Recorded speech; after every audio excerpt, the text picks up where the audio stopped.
Sénat.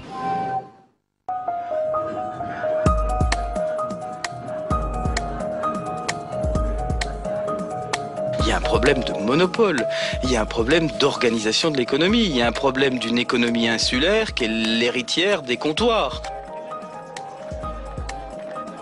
La confiance en les élus, il n'y a plus. La confiance en l'État n'existe plus. Aujourd'hui, tous les Guadeloupéens crient à l'injustice sociale. Cela fait des années que l'on s'efforce en vain de résoudre les problèmes de l'outre-mer. Mais à mon avis, on ne s'est pas attaqué aux racines du mal.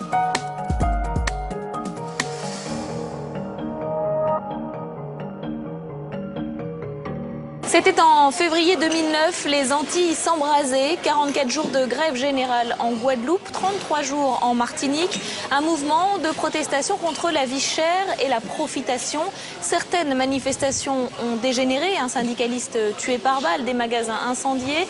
Seul un protocole d'accord entre les partenaires sociaux a permis de sortir du conflit. Ont suivi des états généraux de l'outre-mer et même un conseil interministériel de l'outre-mer assorti de 137 mesures. Tout ça, pourquoi la situation a-t-elle évolué? 2 ans plus tard, nous sommes revenus en Guadeloupe, épicentre de la crise, pour voir si le sort des Guadeloupéens a changé. La profitation continue, ça c'est évident. Les premiers mois, on a vu quelques prix baisser, mais ils sont vite remontés. Et les produits hyper chers sont revenus et les gens ne peuvent plus ni boire ni manger. Bonjour Elie Domota. Bonjour. Vous êtes le porte-parole et le leader du LKP, collectif de syndicats qui a été à l'origine du mouvement de 44 jours de grève en février 2009. Aujourd'hui, on est 2 ans après. Est-ce que la situation a changé? La situation a changé principalement dans la tête et dans le cœur des Guadeloupéens. Je crois qu'il y a plus de respect, plus de confiance en nous aujourd'hui sur notre capacité à changer la vie.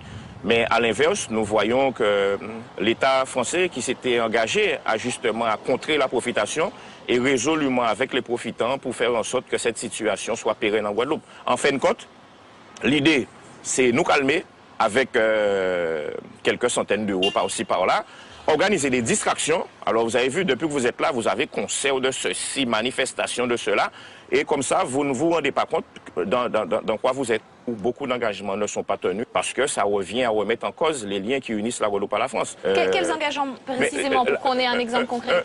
Un point qui nous tient particulièrement à cœur, le plan d'urgence pour l'insertion et la formation des jeunes. Vous avez en Guadeloupe un taux de chômage chez les jeunes de l'ordre de 60%. Nous sommes champions d'Europe du chômage des jeunes. 25% d'illettrisme. 1200 à 1500 jeunes qui quittent le système scolaire chaque année sans emploi, sans formation. L'État s'est engagé, avec le Conseil général, le Conseil régional, à mettre en œuvre un plan d'urgence pour la formation qui garantisse formation diplômante et qualifiante, partenariat avec le secteur privé, avec le secteur public pour permettre aux jeunes de trouver du travail. À la journée d'aujourd'hui, rien n'a vu le jour. Mais Elie Domota, il y a 2 ans, le cri d'alarme que vous avez lancé a coûté cher à la Guadeloupe. On parle de 10 à 15 000 personnes au chômage. Certaines entreprises ont dû fermer parce que 44 jours d'interruption de travail, c'est beaucoup, ça pèse sur une économie. Est-ce qu'aujourd'hui, les gens sont refroidis? Alors, je vais comparer à ce qui se passait en France. En France, le chômage a augmenté de 21% l'an dernier. En Guadeloupe, il a augmenté de 10% malgré le LKP.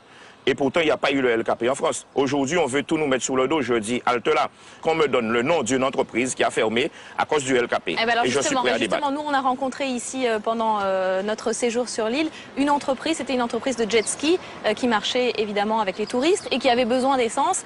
Eh bien, l'entreprise a coulé et elle dit, l'entrepreneur, le patron, dit que c'est directement à cause de la grève de 44 jours. C'est un portrait d'Élise Ecardi. Benjamin n'était pas revenu depuis le mois de mai. Ici, c'était le local de son entreprise de location de jet ski.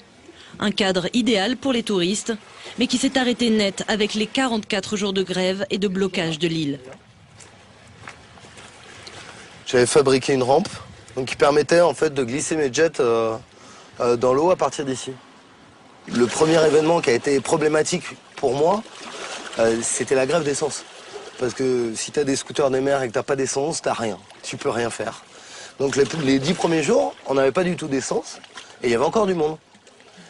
Et puis quand on a réussi enfin à avoir de l'essence, il n'y avait plus personne. Sur les 2 mois les plus importants de l'année, le mois de février et le mois de mars, c'est des mois dont on ne se relève pas. Si on loupe ces mois-là, on sait très bien que derrière, on a la basse saison, on ne pourra pas faire mieux. Une entreprise trop jeune, pas assez de trésorerie et un trou de 23 000 € dans le budget. Étranglé financièrement, il a dû se résoudre à quitter les lieux. Désormais, il partage un local avec d'autres loueurs dans un secteur beaucoup moins touristique.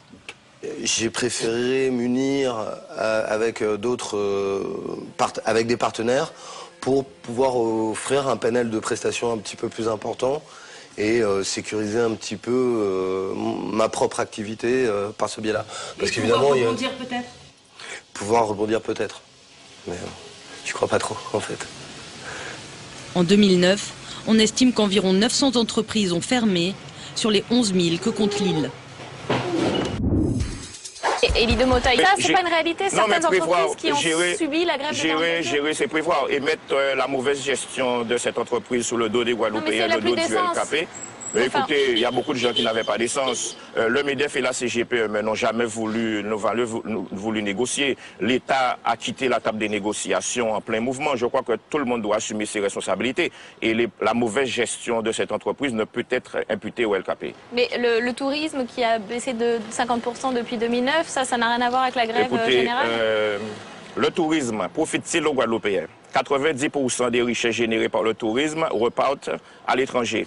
C'est 9 000 emplois le tourisme en Guadeloupe. Oui, c'est peut-être 9 000 emplois, mais ce que nous aurions souhaité, c'est que justement le tourisme développe la production locale. Les prix chers, c'était effectivement la première revendication de votre mouvement il y a 2 ans. C'est toujours le principal motif de votre mobilisation. Ici, en Guadeloupe, les prix sont 20 à 25% en moyenne plus chers qu'en métropole à 7000 km de là, quand le chômage, lui, vous l'avez rappelé, est 2 à 3 fois plus élevé. Enquête sur la vie chère de Marie Brémond. Tomates, c'est produit Guadeloupe, la laitue, c'est produit Guadeloupe, des choux aussi, c'est produit Guadeloupe. Marché de Pointe-à-Pitre sur les étals des fruits et légumes de la région. L'endroit semble incontournable si l'on veut remplir son panier sans se ruiner. Les produits d'exportation, tout ce qui vient de France, c'est très cher, je vous le dis. Voilà, il y a de l'abus, il y a beaucoup d'abus. Voilà, mais le produit local de lui-même est très bien. Il a un bon prix. Des produits locaux au prix relativement abordable. 1,50 € le kilo de tomates, 3 kilos de concombres pour 2 €. Mais la vie reste chère en Guadeloupe. Le panier de la ménagère est en moyenne 25% supérieur à celui de la métropole. Et ce, malgré la baisse des prix de 1400 produits de première nécessité, négociés par le LKP suite à la grève de février 2009. Cela n'aura duré qu'1 an. Tout est cher en Guadeloupe, mais on le sait, quoi. Voilà, qu'on le sait, donc, mais c'est sûr que rien n'a vraiment changé, quoi. Dans ce supermarché, comme dans toute l'île, 85% des denrées alimentaires sont importées.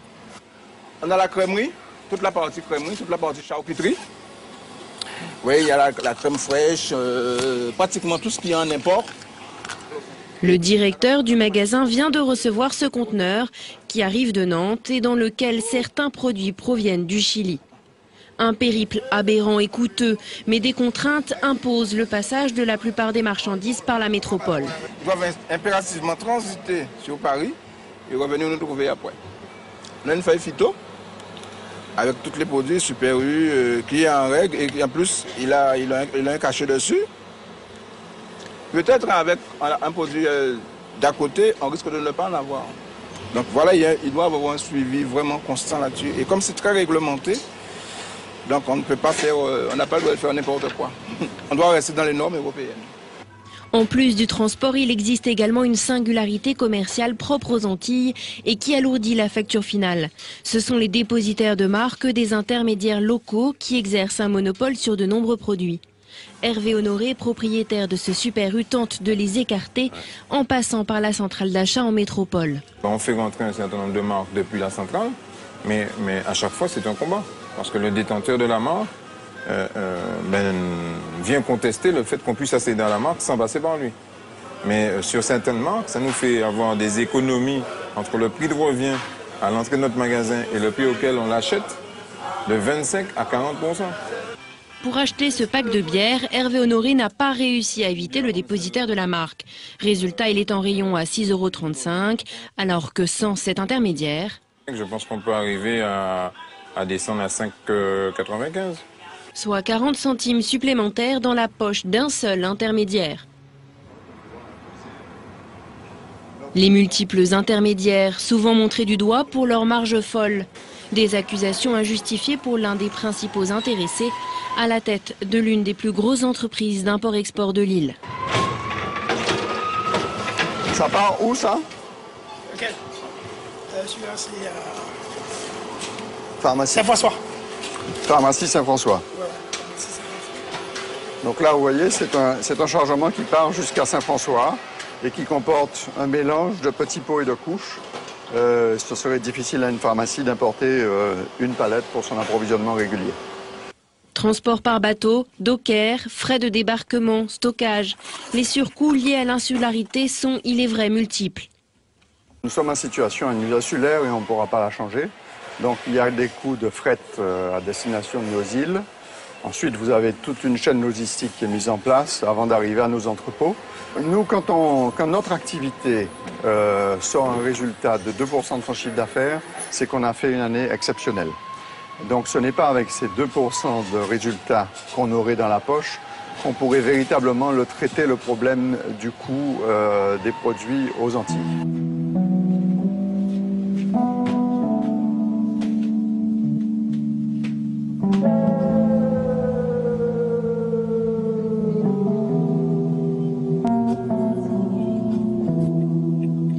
Une des principales raisons de la cherté de la vie, c'est l'octroi de mer. Cette taxe de 18% en moyenne qui s'ajoute à la TVA s'applique sur la plupart des produits importés. Héritage du colonialisme, c'est une ressource financière essentielle pour les collectivités locales d'outre-mer. Mais conséquence, cela vient gonfler la facture finale pour le consommateur guadeloupéen.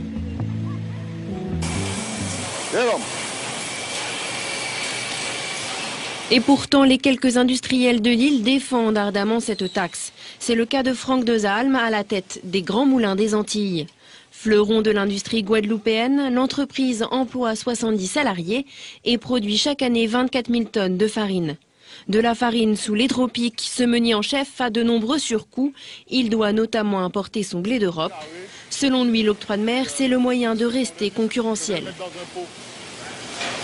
Nous avons des surcoûts liés à notre insularité qui, quelque part, ne nous permettent pas d'être compétitifs par rapport aux produits d'importation d'Europe. Donc cet octroi de mer sert quelque part soit de protection ou de compensation, tout dépend de ce qu'on veut lui donner comme attribut. Mais il est important pour nous de maintenir notre tissu industriel pour la simple et bonne raison que derrière, il y a des emplois. Demain matin, c'est un choix de vie qu'on peut faire. On peut tout supprimer et se contenter d'être un comptoir aux Antilles. À ce moment-là, on va consommer tout ce qui vient d'ailleurs, seulement il faudra trouver de l'emploi.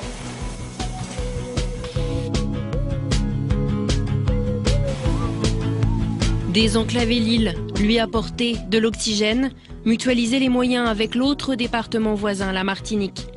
L'avenir passe par l'ouverture à la Caraïbe. C'est le projet de développement du port autonome de la Guadeloupe. 250 millions d'euros de travaux pour que l'île devienne le carrefour marchand des Antilles. Ce nouveau port est normalement prévu à l'horizon 2016.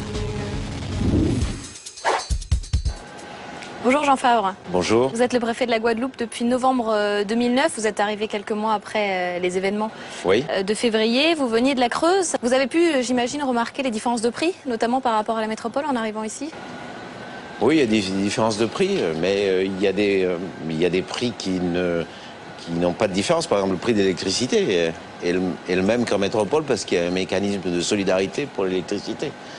Mais il y a pour le reste, nous sommes dans une île et il est évident qu'il y a des coûts qui tiennent à l'insularité.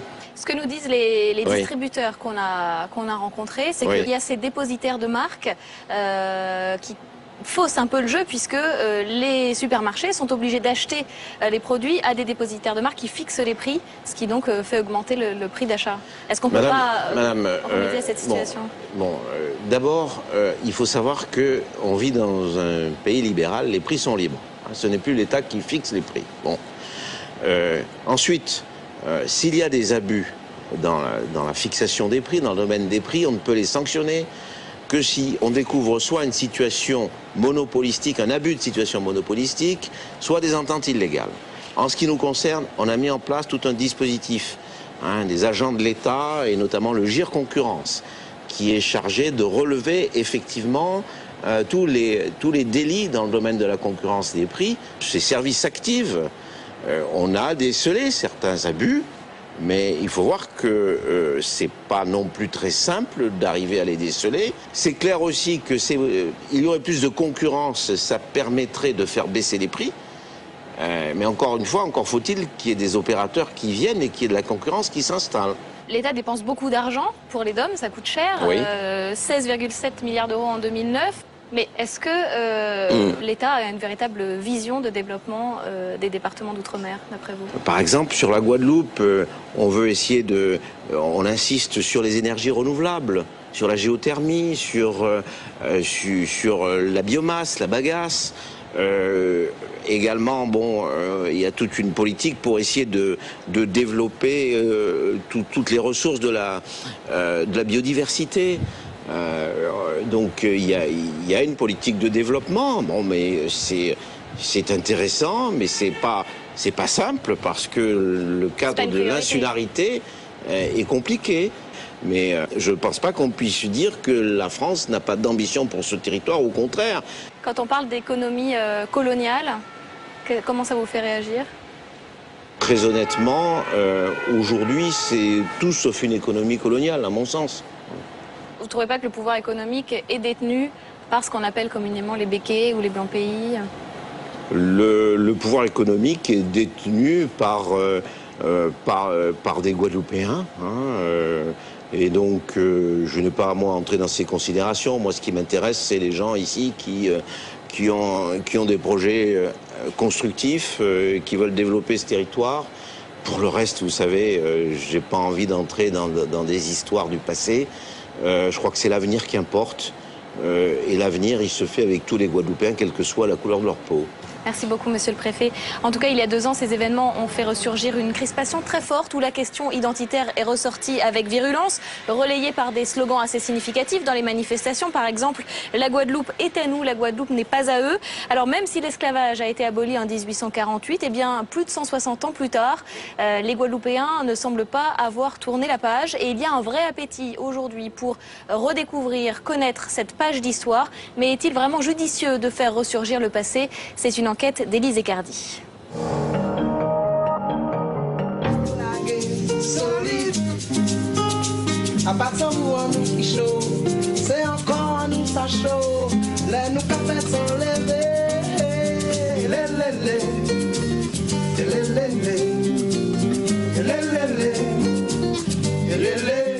Ça veut dire crier, rêler, crier. Donc, je devais faire. En fait, elle raconte la réaction de ceux qui sont venus nous voir pendant les 44 jours du LKP et qui n'ont vu que ce qu'ils voulaient voir.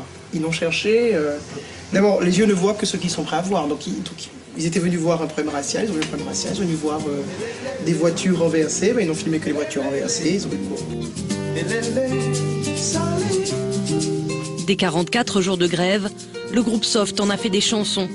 Quadragénaire engagé, il représente cette génération de Guadeloupéens ouverts sur le monde, sensibles au questionnement identitaire de leur île, qui prend ses racines dans une histoire complexe, marquée par 3 siècles d'esclavage.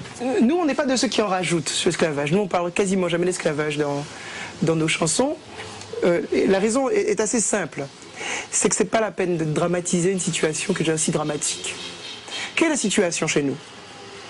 Bien, vous avez une population déportée qui est condamnée à vivre avec ceux qui les ont déportés. Voilà. Et c'est ça. Et il n'y a pas à dramatiser. C'est suffisamment dramatique, n'est-ce pas? Une histoire lourde, mais qui n'a pas été apprise. En l'absence d'un véritable travail de mémoire, le passé n'a pas pu être digéré. Conscientes de ce manque, les nouvelles générations tentent de se la réapproprier. À Pointe-à-Pitre, le musée Schulcher joue les pionniers. Son directeur, Mathieu Dussauge, travaille depuis 1 an avec cette classe de CM2 sur un projet pédagogique autour de l'histoire de l'esclavage. D'accord. Alors le code noir, qu'est-ce qu'il disait rapidement ce code noir sur les esclaves? Il disait que les esclaves étaient considérés comme un objet qu'on pouvait manier de toutes les façons. Effectivement, c'est ça. Donc le code noir, la première chose qu'il institue, c'est que l'esclave est un bien mobilier. Voilà, donc c'est exactement ce qu'a dit votre camarade, un bien mobilier. C'est-à-dire qu'on peut le vendre, on peut le donner, on peut s'en séparer. Bref, on le traite comme du mobilier. D'accord? On est choqués. Nous, grâce à Victor Schulcher, on est libre maintenant, on n'est pas comme eux. grâce aux grands personnages comme ça, on est libre. Mais s'il n'existait pas, imaginez, on serait toujours en train de tirer des charrettes et tout. Et les maîtres, eux, ils auraient la belle vie avec les piscines et tout. On n'aurait rien eu. Cette soif de connaître ce qui a été leur histoire, donc l'esclavage, je crois que c'est vraiment nouveau. Avant, on n'en parlait pas trop. Il y avait des non-dits, il y avait des images. Mais là, vraiment, les enfants veulent savoir, ils veulent connaître ce qu'il y avait avant. Dans les programmes scolaires, ce sont des choses qui sont abordées avec assez peu d'outils. Je crois que les enseignants sont un petit peu démunis face à cette question. Ils aimeraient bien, pour certains, aller plus loin, mais eux-mêmes n'ont pas les outils personnels parce qu'eux-mêmes n'ont pas reçu cette éducation auparavant. Et les manuels, à mon sens, en tout cas, au sens de beaucoup d'enseignants que j'ai pu rencontrer, sont un petit peu pauvres sur la question. Et pourtant, la demande est réelle. Dans les librairies, des rayons entiers de publications sont consacrés à ce sujet pour une population avide de connaissances. Mais certains, comme Hervé Damoiseau, guadeloupéen blanc, à la tête de la plus grande remerie de l'île, ne pensent pas que ce soit une bonne chose. Ils pensent que faire ressurgir ces idées divise au lieu de rassembler. Je pense qu'on se sert de ça pour provoquer une sorte de racisme du peuple. Moi, quand j'étais enfant, j'avais pas ces problèmes, quoi. Le racisme, bon, on en parlait, mais bon, c'était pas aussi présent que maintenant. J'allais à l'école, des petits noirs venaient chez moi j'allais chez eux, je jouais au football. J'ai l'impression que maintenant, effectivement, ça s'est un petit peu séparé parce que il y a eu, allez, je vais choquer, mais bon, j'aime bien ça. Il y a eu un enseignement fait par des professeurs, donc aussi bien au lycée qu'après, qu'en fac, qui est un peu trop axé sur le racisme, sur l'esclavage, et voilà.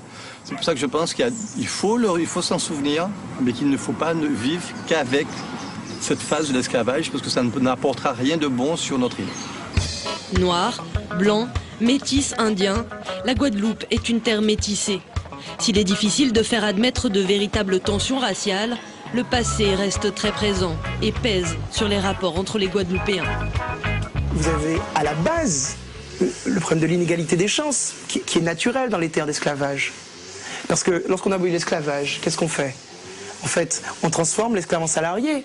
Mais lui-même, l'esclave, il n'est pas propriétaire des moyens de production, donc qu'est-ce que lui qui fasse d'autre? Donc sa famille met du temps à parvenir à un niveau de richesse qui peut être comparé à ceux de ceux qui ont hérité des colons. Ça c'est naturel. Tout le monde veut changer la société. Oui, mais pas trop vite. Oui, mais pas tout de suite. Et à côté de ça, donc on mélange des choses. Le racisme de classe, qui est la guerre des classes, qui est naturelle dans toutes les sociétés, se confond parfois avec l'apparence, parce que ça recouvre malheureusement parfois la différence de couleur. Mais ça n'est pas chez les Guadeloupéens une attitude raciste. C'est pas une attitude raciste, c'est une lutte qui est celle de celui qui souffre le plus économiquement.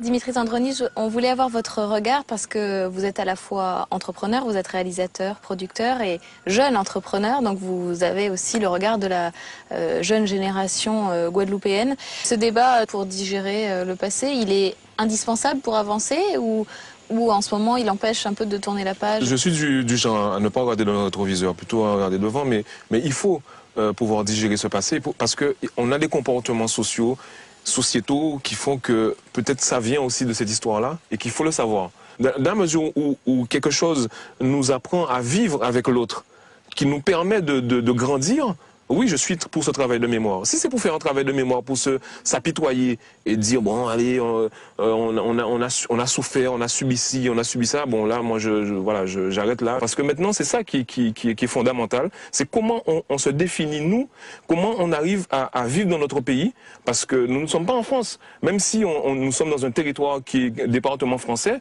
mais on le voit bien. Je veux dire, vous allez dans les supermarchés, vous vous rendez compte que c'est pas les mêmes prix. les minima sociaux, bon, maintenant ils ont été, je pense, équilibrés par rapport à la France, mais pendant longtemps, on touchait des minima sociaux qui étaient beaucoup moins que ceux qui étaient valables en France. Vous ne vous sentez pas traité avec égalité? On n'a jamais été traité de façon égalitaire. Ça, c'est clair et net. De façon, depuis 1947, où nous sommes département français, c'est cette fameuse loi de départementalisation et d'assimilation nous a mis dans un schéma qui fait qu'aujourd'hui, c'est vrai, nous ne sommes pas, on peut pas se considérer comme un Bourguignon, comme un Limousin. C'est pas la même chose.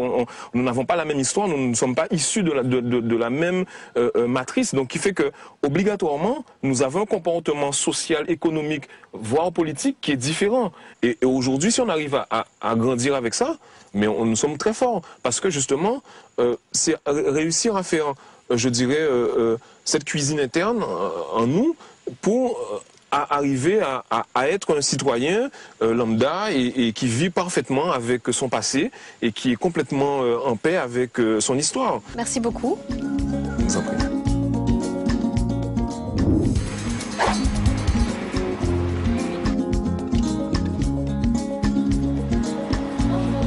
Bonjour. Bonjour Ernest Pépin. Bonjour. Écrivain guadeloupéen, poète, vous êtes aussi le directeur des affaires culturelles du Conseil général. Dans le mouvement de février 2009, il y a 2 ans, est-ce qu'il y avait dans l'esprit des manifestants une reconquête identitaire? On a vu ces slogans, la Guadeloupe est à nous, la Guadeloupe n'est pas à eux. Est-ce qu'il y avait une volonté d'appropriation? Il y a toujours une volonté d'appropriation. Parce que nous sommes dans une société où il y a un double discours. Je le dis clairement. L'État, d'une manière générale, a tendance à considérer que c'est la France. Alors c'est la France, on fonctionne comme si on était en France, les programmes scolaires sont faits de cette manière, et en même temps, il y a une identité particulière qui veut s'exprimer, et qui veut, plus que s'exprimer, qui veut être reconnue. Et il y a un conflit latent entre ces deux situations-là.